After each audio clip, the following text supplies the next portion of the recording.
BYU is going to start a freshman at quarterback. And in ESPN's final Big 12 rankings, they put the Cougars in the championship. They put the Baylor Bears way too low and Texas Tech at 7. This may just be madness. Welcome to a Locked On Big 12, Locked On Baylor crossover.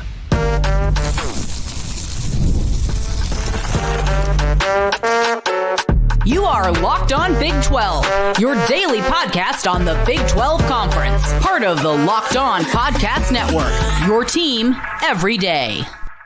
Happy Tuesday, everybody. Welcome into Locked On Big 12. I'm Drake Toll from America's #1 Big 12 podcast, Locked On Big 12. That's Cameron Stewart of Locked On Baylor, the Big 12 expert who is not happy with ESPN and their final Big 12 rankings before the season starts. We will begin there.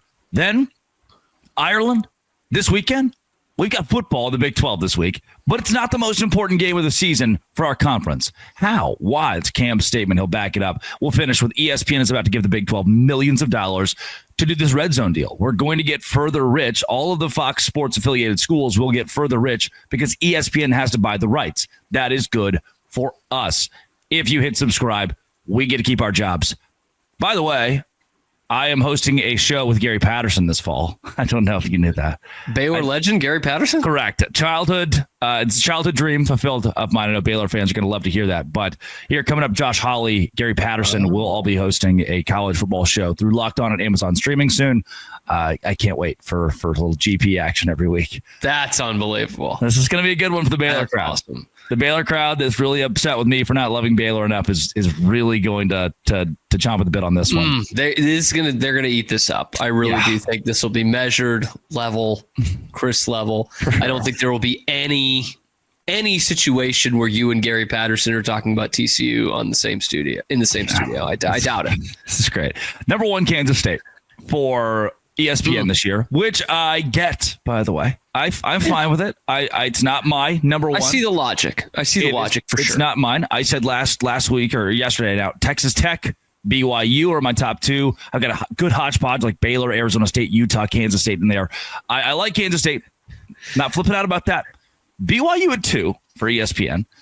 And they'll start a freshman quarterback. I don't know who in their right mind would ever put BYU in the Big 12 championship game with a freshman quarterback. Not named Drake Toll. 3rd, Arizona State also makes sense. Kansas at 4. Baylor at 5. And they've dropped Texas Tech all the way down to 7 after the loss of their projected starting running back. Taj Brooks is not going to be there this year, as we know. They got a transfer, a redshirt sophomore from USC who will not start this year after an ACL tear. But by the way, they have the 61st best rushing offense in America last year. That they don't lean on the run. They're going to be okay. This ranking is one of the rankings of all time.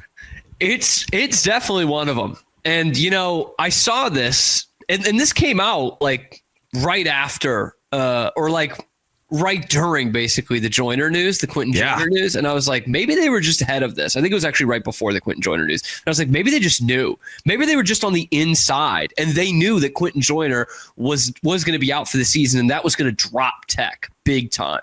I'm the only one who thinks like no one's ranked Tech correctly so far. Either they're 1st or they're down in the doldrums like 7th. I think they're somewhere in between. But maybe ESPN was ahead of this. And they were like, we know Quentin Joyner's going down. But then I read from the Baylor write-up, Drake, from the same day, quarterback Sawyer Robertson, as well as running backs Bryson Washington and Dawson Pendergrass are back for the upcoming season. By the way, don't know if you heard. More than a week after. Did you hear the new Prince album and see the recent Carrie Fisher movie? On 3, ESPN, they're both really excited about them. I'm going to go see Brian Wilson live in concert in a couple weeks. Just brilliant ESPN work by the 4 letters, DUMM, the 4 letters, dumb. It's just, was this like their wild card pick to have Kansas at 4? Like, hey, we got to separate ourselves somehow? Because again, I'll refer to the write-up. This is what they have to say about Kansas. This is how this is why they're feeling so confident about putting Kansas on the Mount Rushmore of Big 12 teams this year. How about this for an endorsement? Kansas disappointed last season, finishing under 500 and missing a bowl game with a record of 5-7 in year 4 under Lance Leipold. It snapped a 2-year bowl streak for the Jayhawks, their first since the 2007 and 2008 seasons. Jalen Daniels is back under center for his final year of eligibility. It will be his 6th season with the program. Yeah. Period. So that when I read that, I'm like, said Kansas really blew last year. They were terrible. Buy me the stock in Kansas. Basically, that write-up was Kansas sucked last year, which kind of brought back their tradition of sucking a lot, which they did for a long time. And oh yeah, their quarterback is back though. Like that's what they say. They're like 4th. Bring it, just run it. Put your money on Kansas. Put the house on Kansas. They had a good offense last year. Led them all the way to 5-7. They lost Evan Neal. Surely, though, they did what it took when they had such an electric offense at the end of the year to keep that offensive coordinator in Lawrence, Kansas. Survey says, oh, shoot. They didn't do that either. Wait, I hear that Jeff Buckley is opening for Jeff Grimes this weekend. Like, where is coming from Kansas? By the way, Vegas, I think, was pretty high on Kansas, too. Yeah. And like Baylor, right afterwards, they're like, well, they bring back like all these great offensive players, but they don't bring back Jalen Daniels. Sorry. They don't do it. I'm going Kansas in mine at 10, which I think is a little more reasonable. That I think is one of your best picks, one of your only good picks in there, I'd say. Is Kansas somewhere like, I would say like 8th, 9th. Interesting, UCF is at 9 in this. I don't hate UCF as a thing, as a brand. I don't think that's a nice team. As a program that exists. In the Big 12. 10, Utah is at 10 on this list. A couple other highlights, West Virginia 13, Houston 16. That is just stupid. And I still think that's going to happen. Utah, you do think... No, I don't think Houston's going to happen. Remember, we've gone back and forth on this. Yeah. Like we got to a point where we were talking about Houston a couple of episodes in a row, and I was like, am I overrating Houston? Am I thinking too much of Houston? I probably was. But like, I don't think they're the worst team in the conference. No, they're not the worst team. I don't think I have them at 8-4. I don't think you're subscribing to that. No, I'm probably more like a 6-6, 7-5. Which is reasonable for most people in the country, no doubt. BYU and Arizona and Kansas State in the Big 12 championship sans Arizona State. Again, I mean, I've kind of ridden this BYU train because of the defense, analytically because of the defense. They name a freshman quarterback and ESPN goes, like, with Jake Retzlaff, ESPN had them at 7th, I think. And then the second that he goes down, the ESPN's like, he was a locker room cancer. He was the problem. He was holding them back last year. So, I think that's what everyone was saying. BYU is now in the Big 12 championship per ESPN. That's the biggest shock to me of this, just considering typically they don't get that kind of love. Yeah. And because I think BYU, can be, and maybe some people will think should be, a top 5 team in the conference this year because of that analytically darling defense. And as we've talked about many times, the easy schedule. Look, BYU, there's nothing to be ashamed of in that. It happens for us every couple of years. No UT fan was ashamed last year. They had a super easy schedule. Okay, you've got an easy schedule this year. That's a good thing. It's going to keep you, I think, in contention. But I can't go back on this part. I've said so much in this offseason, and we talked about it last week. Like, if you don't have an elite quarterback, I think this is the year you can't get by in the Big 12 without having an elite quarterback. Maybe something crazy happens and it is BYU or West Virginia.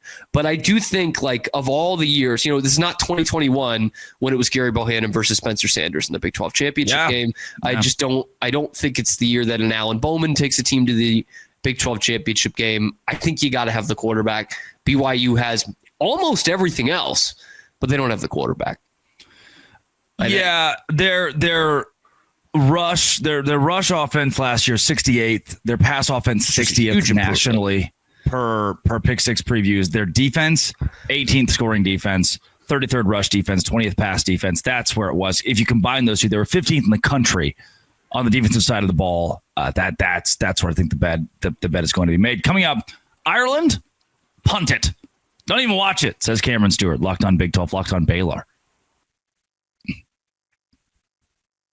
Today's show is brought to you by Prize Picks. Prize Picks is exactly where I go this football season. By the way, it's football season, and Prize Picks is available where I live. I go and I'm in Georgia. It's actually available where you live, too, and everywhere you live. It's a daily fantasy platform that lets you turn your football predictions into real rewards. Preseason is already heating up. College football is not far behind.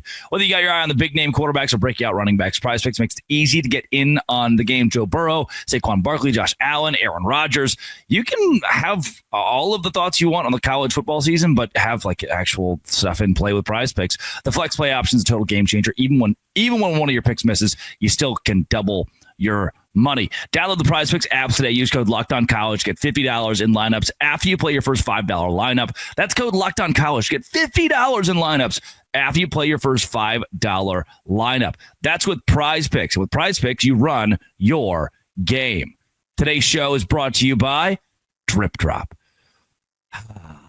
Drip Drop's my guy right now, dude. Hydration is huge. It is still brutally hot outside. And whether you're staying on top of your routine, workouts, long days, back to classes, or just hanging out, hydration is where it all starts, and that's where Drip Drop comes in. I've been loving it during these Savannah Bananas games where I'm wearing a fur coat. I'm going to have electrolytes. It helps your body absorb fluids, quickly delivering 3 times the electrolytes and half the sugar of leading sports drinks. You know the ones. It's my go-to, especially during the long summer days here in August. Right now, Drip Drop's offering Locked On listeners 20% off your first order. Head to dripdrop.com. Use promo code LOCKEDONCollege. Dripdrop.com, promo code LOCKEDONCollege for 20% off. Stock up now before the heat hits hard with Drip Drop.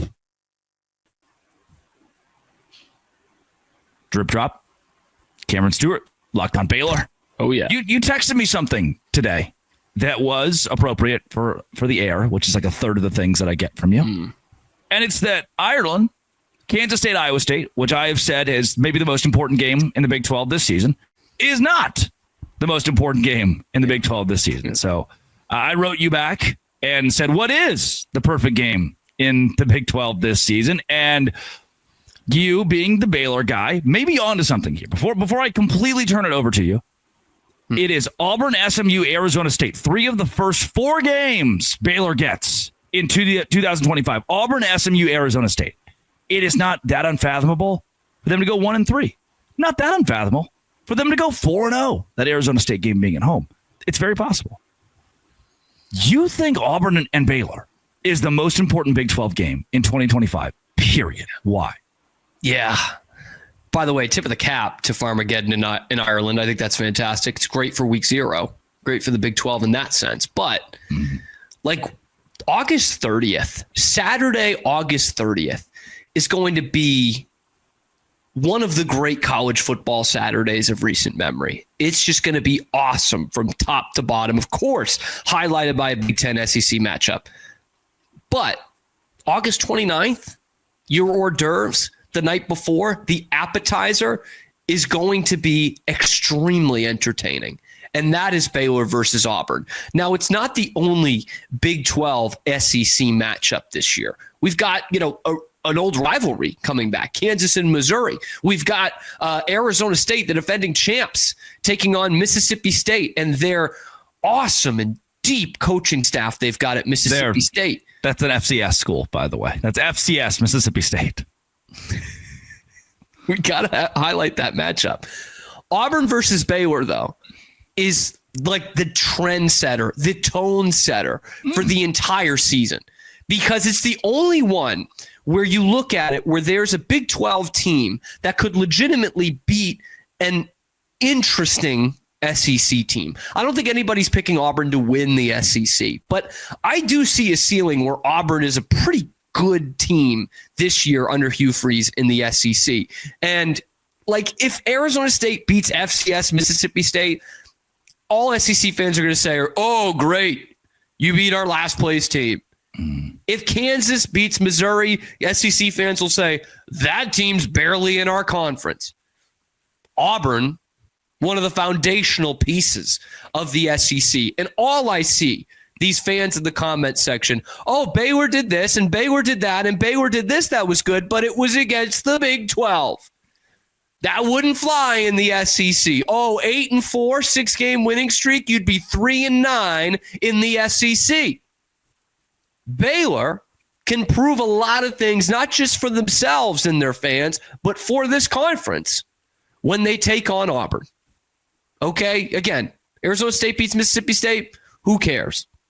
Last year, Oklahoma State beat Arkansas, what looked like was going to be one of the worst teams in the SEC and what was going to be one of the best teams in the Big 12.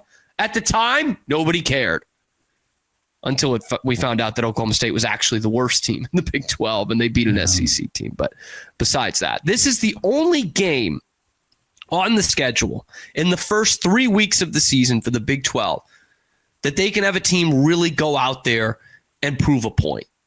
Now, if Oklahoma State beats Oregon, that's a way different story. But I think there's a legitimate chance that Baylor beats Auburn, and there's a legitimate chance that Baylor beats Auburn, and Auburn still has a good year. I don't think they're going to be 10-2, but I think they could still have a good year. And if Baylor beats them, that looks pretty good, Drake. That's why this game is vitally important to our truck stop. I think we're underrating BYU and Portland State, but I'll give it to you. Portland State, the passing. I mean, good Lord. Yes. When is the last time Auburn won at least just 7 games in college football? It's been a long time. It's like 2019. In fact, can I to put it into perspective, I think the host of Locked On Big 12 would have been a freshman in college? Maybe in high school. I may have been in high school. I think Zach Blackerby was still unmarried without kids. And that's telling. It's been a little bit. He's got a full house now. It's been a while since Auburn just did the 7 wins thing. Vanderbilt, I believe, has done it more recently than the Tigers. That being said, based on that trend, beating Vanderbilt is more impressive for a school like Baylor than it is to beat Auburn. But what you were talking about is beating a brand. Yes. What you're talking about is beating a name. It's the same thing we rag on ESPN for. They love to use the name. No doubt. There's a good chance Vanderbilt's better than Auburn this year. But Auburn's not the toughest game on Baylor's schedule.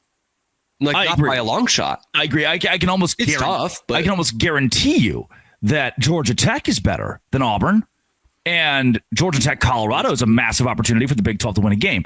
What I do think it seems like you're getting at is Baylor has a better chance to beat Auburn than Georgia Tech does than Colorado does against Georgia Tech, or Oklahoma State does against Oregon, correct, or a couple of those other Big 12 schools at the bottom that face teams that are on the up. And as a piece of that, it's the standalone Friday. This is the big one on a day. It's not Colorado, Georgia Tech that kind of gets buried in there. You're like, oh, fun matchup. I'll turn on FS1 or whatever it ends up being on.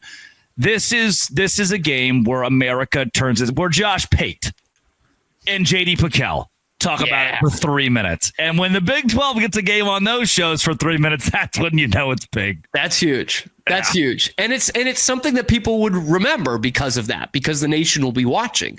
They'll say, let's say Auburn, goes on a little run, even if they lose to Baylor, and at one point they're 6-3, and you're like, wow, that's a nice bounce back after they lost to Baylor, right? Or the next day, College Game Day is going to be talking about, does UT really need this one tonight? Like, does the SEC need a bounce back? Like, humble pie last night when they lost to the Big 12. It's going to be on the minds of college football fans in what is going to be one of, if not the biggest college football days of the year, the next day. It's huge. Did you know? This is really, really funny to me, actually. Auburn last year, per Pick 6 previews, had the number 19 offense in America, the number 19 defense in America. They had the number 27 scoring defense. That's a stat you can't argue. Chargers. This is what's gonna remind me of. They were 18th in yards per play defensively. Their rush defense 27th in the country, 9th in yards per carry allowed. Their passing defense allowed 213 yards per game. Their offense 19th. I already told you that. 8th in rushing defense. Rushing offense 18th. The write-up from Pick 6 preview is, how does a top 10 SEC stat team finish 5-7? The answer, as written, complete meltdowns. So that's Hugh Freeze. Like, the pieces are there. This is a good football team. They were very good in things that are inarguable, in objective stats last year. But at the same time, They lost to Vanderbilt 17-7, and Missouri and Oklahoma, and they lost to Arkansas. Cal. They lost to Cal. Coming off a year where they lost, what was it, New Mexico State? Yep. That's tough. Pavia. You can't beat Pavia. Hugh Freeze can't beat him. Yeah. Yep. Coming up, ESPN's about to give us millions of dollars. Locked on Big 12, Locked on Baylor. Oh, what have I told you? Today's show is brought to you by Open Phone. One of the brand new sponsors here at Locked On is Open Phone. OpenPhone.com/Locked On College is your place to go if you're running a business. Every missed call is money left on the table. Think about the last time you needed a service. If the person didn't answer, I had like a tree out front. I needed it stump ground. Guy didn't answer. Gonna move on. Who's next? That's why you need Open Phone. Never miss an opportunity to connect with customers. Number one business phone system designed to streamline and scale your customer communications. You juggle two phones to keep businesses alive? Open Phone solves that instantly. You get to respond to customers like a shared inbox. No more who's handling this. And the AI agent handles after hours calls, answers common questions. See why over 60,000 businesses trust Open Phone, offering Locked On listeners 20% off the first 6 months. OpenPhone.com/Locked On College. OpenPhone.com/Locked On College. They'll even port over your existing numbers for free. Open Phone, no missed calls, no missed customers with Open Phone. ET, Open Phone, Cameron Stewart, Locked On Baylor. ESPN is about to give the Big 12 millions of dollars in a move that most people will think is going to kill college football or hurt us even further. And it's the college football red zone concept. People went crazy when ESPN bought the rights to NFL Red Zone. People went nuts when they bought the NFL Network, and this is not good. But now Front Office Sports is reporting that Fox is unlikely to license Big 10 or Big 12 games to ESPN for a college football red zone. Fox said, no, we have the contract with this. We have the contract with them. Why would we give you those games for red zone? And because of Big Noon Kickoff, Deion Sanders, Ohio State, Maserati Marv.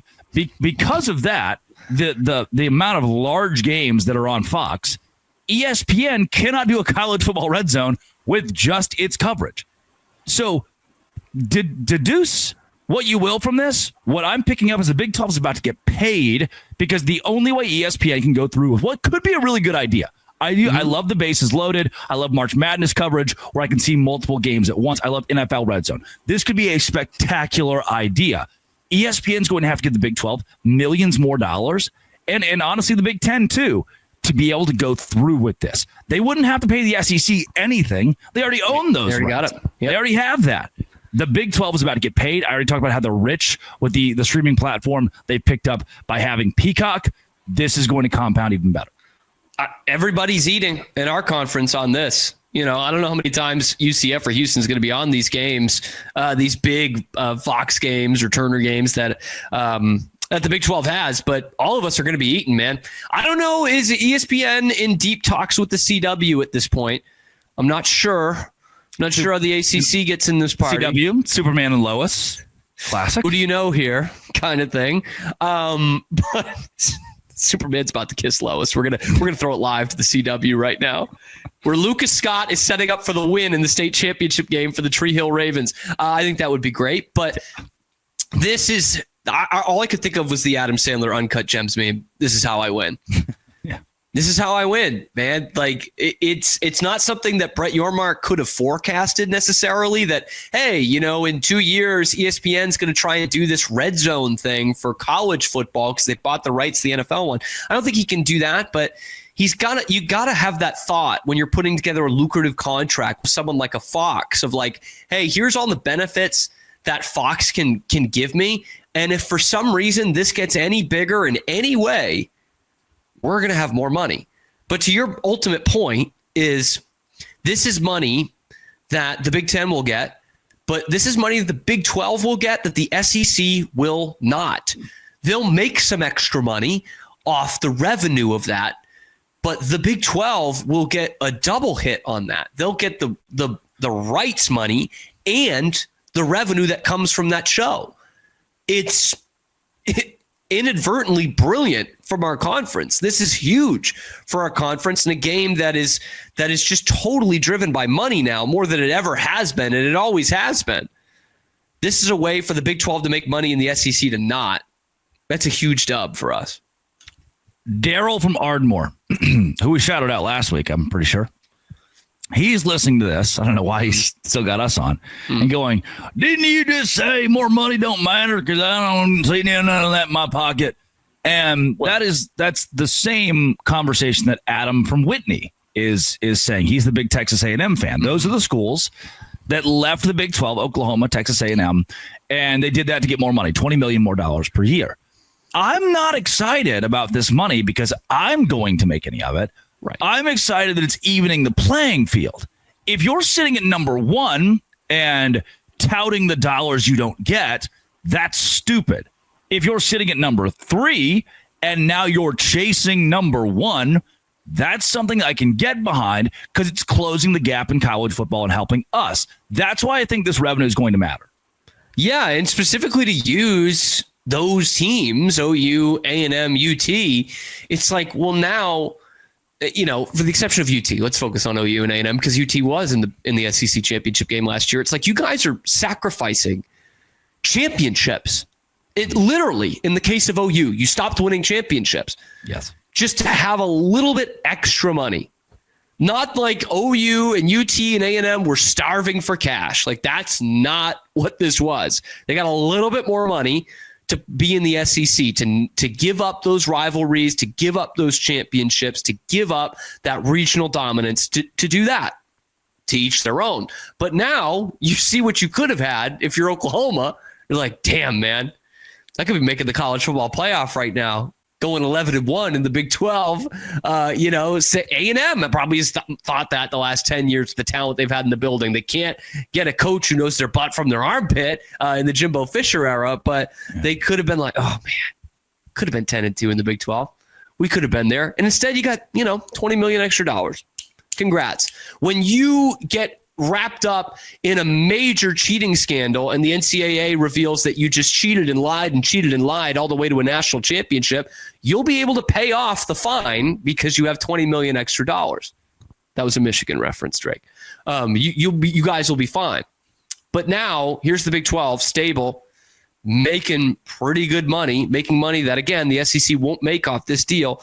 And you got to imagine there are some fans there thinking, can we just go back? Like, we're getting 11 a.m. games anyway. Can we just go back and win some conference championships here?